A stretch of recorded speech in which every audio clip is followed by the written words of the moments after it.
শ্রাবণ আমাকে গোল্ড কিনে দিবে। হ্যাঁ। আসসালামু আলাইকুম। আশা করি আপনারা সবাই ভালো আছেন, আমরাও আছি আলহামদুলিল্লাহ ভালো। তো শ্রাবণ একটু অসুস্থ, ইনশাল্লাহ ঠিক হয়ে যাবে। সবার জন্য দোয়া করবেন যেন খুব তাড়াতাড়ি সুস্থ হয়ে যায়। আর ও একটুতে অনেক বেশি ভয় পায়, সব কিছুতে অনেক বেশি টেনশন করে। আমি সবসময় চেষ্টা করি যাতে ওর মনটা একটু হলেও ভালো থাকে। আমরা দুজন রেডি হয়ে গিয়েছি, এখন একটু বাহিরে যাব। তো আমাদের বাসায় মেহমান আসবে আমার পরিবার থেকে। তো আমার প্রথমবার যেহেতু আসবে, তো ওনাকে কিছু একটা গিফট করব, এই কারণে আমরা দুজন বের হচ্ছি। সত্যি বলতে শ্রাবণ অনেক অনেক ভালো একটা মানুষ, অনেক সাপোর্টিভ একটা মানুষ। যে কোনো কাজেই দেখা যায় ও অনেক বেশি সাপোর্ট করে আমাকে। এই যে দেখেন, আজকে ও কিন্তু বেশ খানিকটা অসুস্থ ছিল, আর সাথে তো টেনশন আছেই। আমি চেয়েছিলাম যে হয়তো বা টাকা কিছু গিফট করব, বাট আর শ্রাবণ আমার কথাই করলো না। শ্রাবণ বলল যে না চলো, টাকা দিলে কেমন লাগে, তো ওনাকে কিছু কিনেই দিই। আর সাথে কিছু বাজার সদাই করা লাগতো, সেগুলো করা হবে, এটা বলে আর কি আমরা বাসা থেকে বের হয়েছি। ভেবেছিলাম যেহেতু শুক্রবার, এই কারণে হয়তোবা রাস্তাঘাট ফাঁকা থাকবে, বাট রাস্তাঘাটে কিন্তু অনেক মানুষ ছিল। আর শুক্রবারে ফ্রাইডে মার্কেট মতিঝিল, দেখেন এই সাইডে কত মানুষ। আমি তো একদিন গিয়েছিলাম, যাওয়ার পরে তো আমার অবস্থা খারাপ। তো আমরা আজকে এই রাস্তাটা দিয়েই যাচ্ছিলাম, দেখি যে প্রচুর পরিমাণে মানুষ। তো যাই হোক, সবে সময় ফ্রাইডে মার্কেটে অনেক মানুষ থাকে। আর এই যে আকাশে চাঁদ আমাদের সাথে মনে হচ্ছে চলতেছে, তাই না? ছোটবেলায় এটাই ভাবতাম যে আমি যেখানে যাই চাঁদও আমার সাথে সেইখানেই যাই। তো শ্রাবণের কাছে ক্যাশ ছিল না, তো ও টাকা উঠাইতে গেল, আমি এই সাইডে দাঁড়াইছি। আর ও এখন এই যে আসতেছে রাস্তা পার হয়ে। সত্যি বলতে বাহিরে এত এত পরিমাণে গরম, আমি ভাবতেছিলাম আল্লাহ, মানে এই গরমে আসলে কেন যে বের হইলাম, প্রচুর পরিমাণে গরম। তো আমরা চলে এসেছি মার্কেটে। আর এই মার্কেটে আসার পরে দেখি যে মার্কেটটা পুরা সাজায় একদম, মনে হচ্ছে বিয়ে বাড়ি ঢুকে পড়েছি ভুলভালভাবে। তো শ্রাবণের সাথে মজা করতেছিলাম যে শ্রাবণ তুমি মানে এগুলো গোল্ডের দোকান আর কি, ওনাদের হালখাতা ছিল। তো ওকে বললাম যে চলো আমরা কিছু গয়না কিনে নিয়ে যাই। আসলে সব সময় শুনি মানুষের টাকা নেই, বাট সব জায়গায় যেয়ে দেখি ভাই মানুষজনের আবার অভাবও নেই, সবাই ধুমছে কেনাকাটা করছে।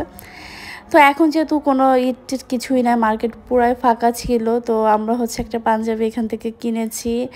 আর কিনার মানে এই দোকানটায় আমাদের পরিচিত, আগেও অনেকগুলো পাঞ্জাবি নেওয়া হয়েছে। তো ওখান থেকে পাঞ্জাবি নিয়ে আমরা খলিলের গরুর মাংস নিতে এসেছি। আর ইনি তো অনেকই বিখ্যাত, মানে ওনার মাংস দেখা যায় যে গরু কয়েকটা কাটে সারাদিনে, খুব বিক্রি হয় আর কি, ভালো হয়।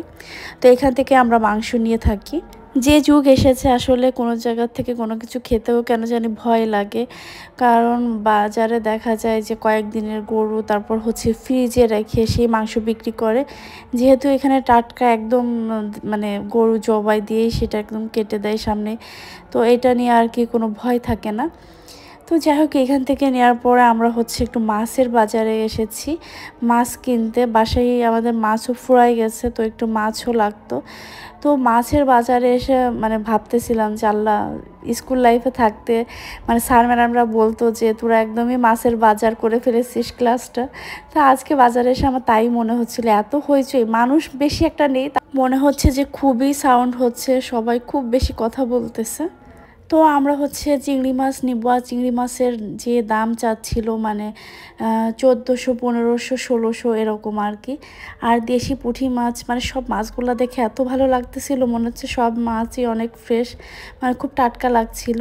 তার জন্য এখান থেকে আমরা চিংড়ি মাছ নিয়েছি। ছোটো এই চিংড়িগুলো কেজি হয়তো বা 1500, 1600 এরকম নিল। আর ছোটো চিংড়ি ভাজাভুজিতে দিব, এই কারণে আর কি নিলাম। আর এইখানে মানে ইলিশ মাছগুলো বেশ ভালো লাগছিল, চকচক করতেছে। আমার মাছ অত ধারণা নেই, যাই হোক এখান থেকে আমরা মাছ নিয়েছি।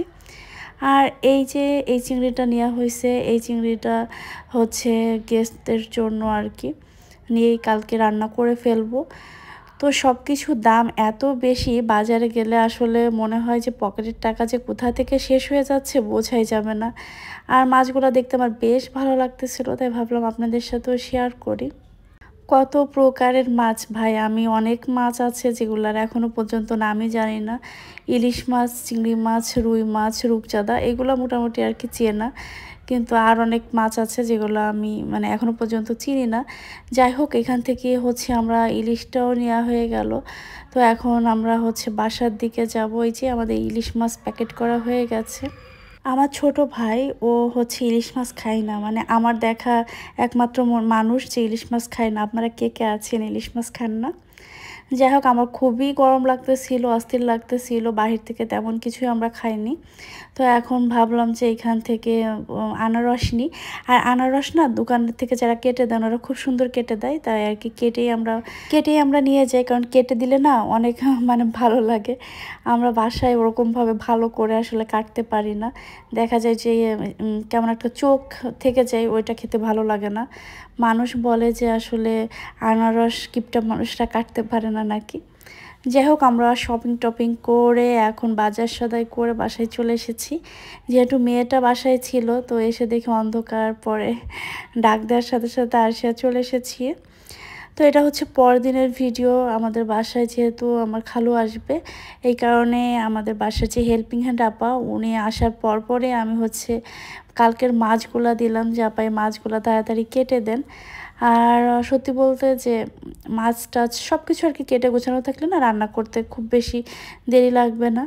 তো এখানে হচ্ছে ইলিশ মাছটাই যে কাটতেছে, আমি ইলিশ মাছের মাথাটা আর কি এভাবে করে কাটতে বললাম, কারণ শ্রাবণ বলে যে ইলিশ মাছের চোখ এক জায়গায় থাকে আর মাথা এক জায়গায়, তুমি চোখ আর মাথা মানে একসাথেই রাখবা। তো এই কারণে আমি আপাকে বললাম যে আপা আপনি এইভাবে করে মাথাটা কেটে দেন।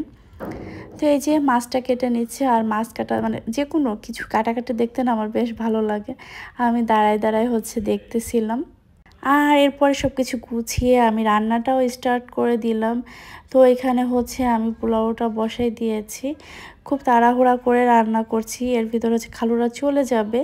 তো এই কারণে তাড়াতাড়ি করে রান্নাটা স্টার্ট করে দিয়েছি। আমি 2 চুলাই বসাই দিয়েছি। এখানে এই যে মাছ কাটার পরে সরিষা ইলিশটা বসাই দেওয়া হয়েছে, কিছুক্ষণ জাল হলেই হয়ে যাবে মাছটাও। আর খুব সুন্দর ঘ্রাণ বেরোচ্ছিল। মাছটা যদিও ছোট সাইজে, বাট আমাদের কাছে মনে হয় যে ইলিশ মাছ খুব বেশি একটা বড় সাইজ নিলে ওইটার স্বাদটা ভালো লাগে না। আগের দিনও হচ্ছে আনা হয়েছিল এই সাইজটাই, বেশ ভালো একটা ঘ্রাণ ছিল। তো এই জন্য এবারও এই সাইজটাই এনেছি। তো এখন আমি এইখানে অন্যান্য রান্নাটাও বসাই দিব। তো এই যে আমার রান্নাগুলো কমপ্লিট হয়ে গেছে। এখানে হচ্ছে শ্রাবণের জন্য পাতলা ঝোল করে ধুন্দল দিয়ে আলু দিয়ে রান্না করেছি মাছের তরকারি, কারণ ও এসব খেতে পারবে না। ওর জন্য খুবই কষ্ট হচ্ছিল, ও খাবার দাবার খেতে মানে খাওয়াটা বেশ পছন্দ করে, যেহেতু অসুস্থ। এই কারণে আর কি অনেক কিছু ওকে খাওয়ার ক্ষেত্রে মেনটেন করতে হবে। বাসায় ওর পছন্দের সব কিছু রান্না করা হয়েছে, বাট ও খেতে পারবে না। তো এখানে হচ্ছে সালাদ সবই রেডি করা হয়েছে, সালাদটা এখনও রেডি করা হয়নি। তো আমি গরুর মাংস ওগুলো তুলে রান্নাঘরে রেখেছি। এখানে হচ্ছে মুরগির রোস্ট করেছি। তো এত কিছু রান্না করেও কেন জানি খুব খারাপ লাগতেছিল, মানে খুব কষ্ট হচ্ছিল, কারণ আমার হাজব্যান্ড খেতে পারবে না। তো সবারই খাওয়া দাওয়া শেষ হয়ে গিয়েছে। লাস্টে হচ্ছে আবিদ এসেছে। সবার আসলে ভিডিও করি না, কারণ হচ্ছে সবাই আর কি ভিডিও করা তো অনেকে পছন্দ করে না, তাই আর কি। তো যাই হোক, আবিদ যেহেতু ওর কোনো সমস্যা নেই, তো ওকে বললাম যে তোর একটু ভিডিও করে, আর ও একদমই লাস্ট মুহূর্তে এসেছে। আমিও খাওয়া দাওয়া করিনি, ভালো লাগতেছিল না। আর এই যে ওর সাথে এখন আমিও খাওয়া দাওয়া করব, কারণ বেশ ক্ষুধা লেগেছে। এখানে হচ্ছে আমরা পোলাও আর গরুর মাংস দিয়ে খাচ্ছি। তো যাই হোক, আজকের ভিডিও আপনাদের কাছে কেমন লেগেছে অবশ্যই কমেন্ট করে জানাবেন। আর আপনারা সবাই আমার হাজব্যান্ডের জন্য দোয়া করবেন, ও যেন খুব তাড়াতাড়ি সুস্থ হয়ে যায়। তো সবাই ভালো থাকবেন, আল্লাহ হাফেজ।